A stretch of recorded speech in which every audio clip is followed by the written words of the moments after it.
یہ کہانی ہے ایک سفاک خاندان کی۔ درندے کی درخواست منظور ہو گئی ہے، ان قریب اس کو جو ہے بیل مل جائے گی، اس فری ہو جائے گا اور وہ پھر امریکہ بھاگ جائے گا۔ جس کی بیٹی ذبح ہو گئی، وہ بددیانت ہے شکایت کرنے میں، وہ بدنیت ہے، اور یہ جانور، یہ خبیث آدمی اور اس کے کمینے گھر والے جو پیسے کو اپنا خدا سمجھتے ہیں، یہ صحیح، مجھے تو تم نے پیسے بھی آفر کروائے، مجھے تو تم نے ڈرایا بھی، دھمکایا بھی، تو کیا فائدہ؟ تمہاری پلاننگ کے ساتھ اتنی خوفناک حرکتیں کرے جانوروں والی اور ہم اس کا ذکر بھی نہ کریں۔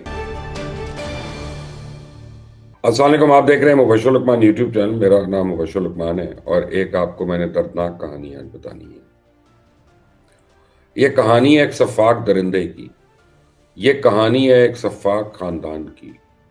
یہ کہانی ہے ایک مظلوم عورت کی، اور یہ کہانی ہے اس عورت کی مظلومیت کے ساتھ جڑے اس کے پورے خاندان کی مظلومیت کی، اور یہ کہانی ہے پاکستان میں ہر اس عورت کی جو مظلوم ہے، کسی نہ کسی سطح پہ مظلوم ہے، اور پاکستان میں کمی نہیں ہے ایسی عورتوں کی۔ لیکن آپ سمجھ گئے کہ میں کس کا ذکر کر رہا ہوں، میں درندے کا ذکر کر رہا ہوں، میں بیچاری شہید نور مقدم کا ذکر کر رہا ہوں۔ اور کئی دنوں سے میرے واٹس ایپ میسج مجھے آ رہے تھے لوگوں کے، مختلف لوگوں کے، کہ درندے کی درخواست منظور ہو گئی ہے،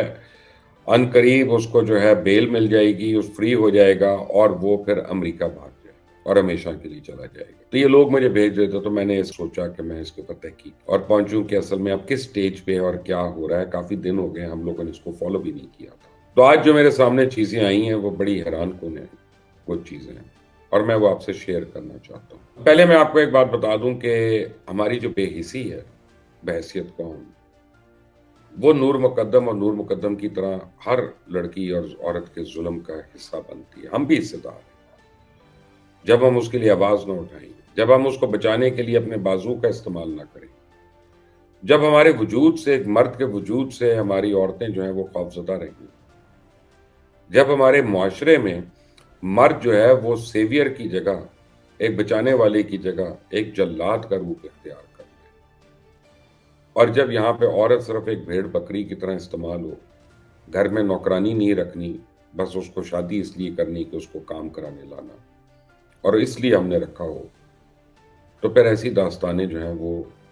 ہر دوسرے، چوتھے، پانچویں، 10ویں گھر میں ہمیں ملتی ہیں۔ میرے پاس اب آپ کو ایکوریٹ تفصیل دے رہا ہوں، اور وہ کیوں دے رہا ہوں کہ میں نے یہ ساری انفارمیشن لی ہے جناب شاہ خاور صاحب سے۔ شاہ خاور صاحب اس ملک کے ایک بہت بڑا نام ہے وکالت میں، بہت معتبر نام ہے اور ریسپیکٹیبل نام ہے، اور شاہ خاور صاحب جو ہے وہ پہلے دن سے بدنصیب نور مقدم کے بدنصیب باپ کا مقدمہ لڑ رہے ہیں، اور انہوں نے اتنے سال گزرنے کے باوجود ان سے کسی قسم کی فیس کا مطالبہ نہیں کیا، اور انہوں نے پہلے دن عہد کیا تھا، میرے آگے ہی کیا تھا، کہ میں یہ بالکل کسی پیسوں کے لیے نہیں کروں گا، میں اپنی بیٹی کے لیے کیس لڑ رہا ہوں۔ تو ایسے لوگ بھی ہیں اس ملک میں۔ تو اب اتنی دیر ٹھنڈا رکھنے کے بعد ہوا کیا؟ پہلے تو آپ کو جیل کے حالات بتا دوں۔ جیل میں وہ درندہ جو ہے اس کو بڑی سہولیات موجود ہے، اس کو گھر کا کھانا آ رہا ہے، اس کو ملاقاتی مل رہے ہیں، اس کو سگریٹس کی ان چیکڈ سپلائی ہے، اس کے پاس اب گھومنے پھرنے کے لیے اوقات کار ہیں، اس کو ٹائم دیے ہوئے ہیں چہل قدمی کے لیے، واک کرنے کے لیے، ورزش کرنے کے لیے۔ چلے اگر کسی سیاسی قیدی کو ایسا آپ کرتے ہیں تو مجھے سمجھ میں آتا ہے، لیکن اگر کسی درندے بھیڑیے کے لیے ایسا کرتے ہیں تو میرا اس پہ سوالیہ نشان ہے۔ اب اتنا عرصہ کرنے کے بعد اور اتنا پیسہ ویسا لگانے کے بعد وہ سمجھے کہ ماں باپ کی تو بیل ہو گئی ہے، باقیوں کی بھی ہو جائے گی، وہ تھراپی ورکس والا جو ہے اس کی بھی بیل ہوئی ہے، تو آہستہ آہستہ اس کیس کو ہم فالٹی کر کے، اس میں قانونی نقطے نکال کے کہ یہ کیس ہی غلط ہے اور ہم اس کو بچا لیں گے، اور پھر اس کے بعد اس کو یہاں سے نکال دیں گے۔ لیکن اب کیا ہے کہ ان کی اپیل جو ہے، یہ ظاہر جعفر عرف یو نو واٹ، اس کی درخواست جو ہے وہ سپریم کورٹ میں جمع ہو چکی ہوئی ہے، اور سپریم کورٹ میں اب وہ کبھی بھی اپیل کے لیے یعنی اس کی ہیئرنگ ہو سکتی ہے۔ اب بڑے انٹرسٹنگ گراؤنڈز ہیں اس کے جو انہوں نے اپنی اپیل میں انہوں نے جمع کی۔ 25 صفحات پہ مشتمل یہ اپیل جو ہے، میں آپ کی سکرین پہ بھی دکھاتا ہوں، پوری کی پوری اپیل میرے پاس موجود ہے۔ لیکن اصل میں جو اس میں آپ سمجھیں کہ جو ان کی گزارشات ہیں وہ اہم ہیں، اور وہ میں آپ کو آسان الفاظ میں، اپنے الفاظ میں، ان نٹ شیل میں آپ کو بتا دوں۔ انہوں نے پہلے تو اسلام آباد ہائی کورٹ کے فیصلے کے خلاف جو اپیل دائر کی، اسے موقف اختیار کیا کہ ٹرائل کورٹ اور ہائی کورٹ انہوں نے شواہد کا درست جائزہ ہی نہیں لیا۔ یہ پاکستانی عدالتی نظام کو کیا کہہ رہے ہیں کہ انہوں نے اس ٹرائل کے شواہد کا جائزہ ہی نہیں لیا۔ عدالت ان بنیادی خامیوں کی نشاندہی نہیں کر سکی جو پہلے سے اس میں موجود، غلطیوں سے بھرپور ایف آئی آر، اس پر سزا دینا انصاف کے اصولوں کے منافی ہے، اور جن شواہد کو پذیرائی دی گئی وہ قانونی شہادت کے مطابق قابل قبول نہیں ہے۔ مقتول نور مقدم کی گمشدگی ایف آئی آر میں اہم معاملات کو یا معلومات کو چھوڑ دیا گیا،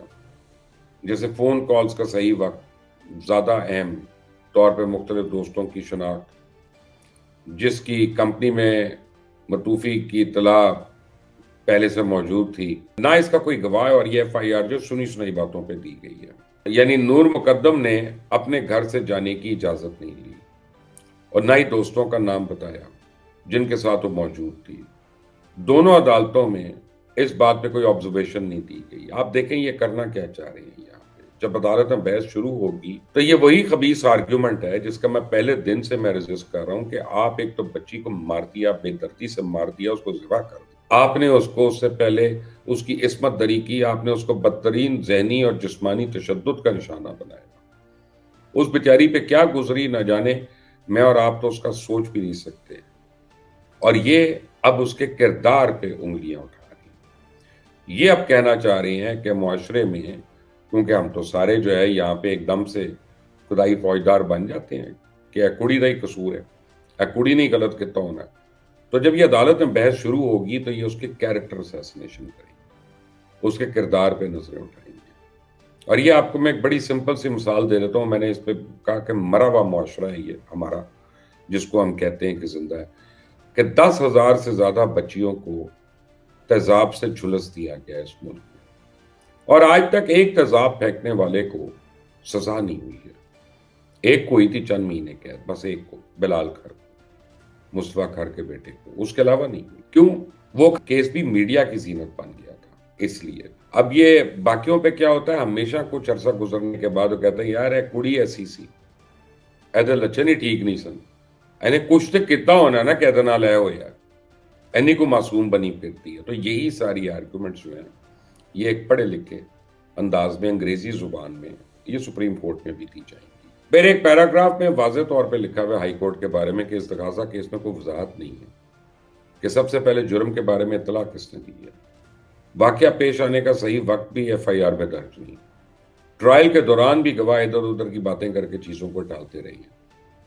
جرم ان حالات میں یہ بات محفوظ طریقے سے کہی جا سکتی ہے کہ شوکت مقدم کو فرسٹ انفارمنٹ کے طور پہ تصور کیا ہی نہیں جا سکتا، جو نور مقدم کا بدنصیب باپ ہے، اس کی بات ہو رہی ہے۔ پھر شکایت کنندہ نے واضح طور پہ کرمنل مشینری کا غلط استعمال کیا، پوائنٹ سکورنگ کی گئی، غلط معلومات پلائی گئی، ملازمین پر پریشر ڈالنے کے لیے پروسیکیوٹ کیا گیا، غلط طریقے سے کیا گیا، اور سپلیمنٹری بیانات کو غلط مقاصد کے لیے استعمال کیا گیا، جسے ہائی کورٹ نے نظر انداز کر دیا اور پہلی رپورٹ میں ملزم کو تسلی بخش طریقے سے پروسیکیوٹ کرنے میں ناکام رہے، اور عدالت نے محض دوسرے ضمنی بیان کی نمائش کو نظر انداز کر دیا۔ اس سے شکایت کنندہ کی بدنیتی واضح ہوتی ہے، بدنیتی، جس کی بیٹی ذبح ہو گئی، بھیڑیے نے مار دی بے دردی سے، وہ بددیانت ہے شکایت کرنے پہ، وہ بدنیت ہے۔ اور یہ جانور، یہ بھیڑیا، یہ خبیث آدمی اور اس کے کمینے گھر والے جو پیسے کو اپنا خدا سمجھتے ہیں، یہ صحیح ہے۔ باقی سارے جو ہیں نا وہ بددیانت ہیں، وہ بدنیت ہیں، ٹھیک ہے نا۔ اور کہتے ہیں کہ جناب 2 معزز عدالتیں یہ جاننے میں ناکام رہیں کہ تھراپی ورکر، ملازمین اور والدین پہ لگے جانے والے الزامات کی حقیقت کیا ہے۔ یہ کیس شک اور شبہات کی بنیاد پہ بنایا گیا۔ شک، وہ تو زندہ ہے، پھر رہی ہے، وہ تو پارٹیز اٹینڈ کر رہی ہے، ریف پارٹیز میں جا رہی ہے نا۔ شک ہے ہمیں کہ وہ مر گئی، شک ہے ہمیں کسی نے اس کو مارا، شک ہے ہمیں کسی نے اس سر تن سے جدا کیا، فورینزک رپورٹ کے آنے کے بعد ہمیں شک ہے کہ اس کو ریپ کیا گیا متعدد بار، اس رپورٹ آنے کے بعد بھی ہمیں شک ہے کہ اس کو متعدد بار اپنا وحشیانہ تشدد اس کے اوپر کیا گیا، وہ چھت سے کود کے نیچے آئی، وہ بھی ہمیں شک ہے، وہ جو ملازمین نے اس کو پکڑ کے واپس اندر بھیجا وہ بھی ہمیں شک ہے، وہ جو چوکیداروں نے گیٹ بند کر لیا، اس کو تالا لگا دیا کہ یہ بھیڑیے کے چنگل میں دوبارہ چلی جائے ننگے پیر، وہ بھی ہمیں شک ہے۔ دیانتدار صرف یہی ہیں، اس کے گھر والے جن کے پاس پیسہ ہے، خریدتے ہیں۔ وہ کہہ رہے ہیں کہ شوکت مقدم اپنے اوپر لگائے ہوئے کسی بھی الزام کو ثابت کرنے میں بری طرح ناکام ہوا، اس کے اوپر الزام لگانا بیچارے کے اوپر، جس کی جو اولاد چلی جائے تو کائنات ختم ہو جاتی ہے انسان کے لیے، تم اس پہ الزام لگا رہے ہو۔ وہ اچھا ہے، کم اچھا ہے، جو بھی ہے، تم یہ الزام لگا رہے ہو اس پہ، اور یہ سب assumptions کی بنیاد پہ لگائے گئے، اور میڈیا ہائپ بنانے کے لیے ان کو استعمال کیا گیا۔ کون سی میڈیا ہائپ؟ تم نے تو میڈیا کو خرید لیا تھا، میڈیا پہ تو بات ہی نہیں آتی تھی۔ یہ تو 3 یوٹیوب چینلز تھے، 3 یوٹیوب چینلز تھے جو ڈیلی بیس پہ اس کی رپورٹنگ کر رہے تھے اور لوگوں کو اس کی خبروں سے آگاہ کر رہے تھے۔ اور تم نے مجھے، میں باقی دونوں کا بچیوں کو، لڑکیاں ہماری بچیاں ہی ہیں، ان کا مجھے پتہ نہیں، لیکن مجھے تو تم نے لیگل نوٹسز بھجوائے، مجھے تو تم نے پیسے بھی آفر کروائے، مجھے تو تم نے ڈرایا بھی، دھمکایا بھی، تو کیا فائدہ ہوگا؟ میں نے تو وہ ٹی وی پہ، میں نے تو اسکرین کے آگے وہ نوٹس پاڑا تھا۔ یاد کرو، وہ میڈیا ہائپ بنانے کی کوشش کی۔ تمہارا جو لخت جگر ہے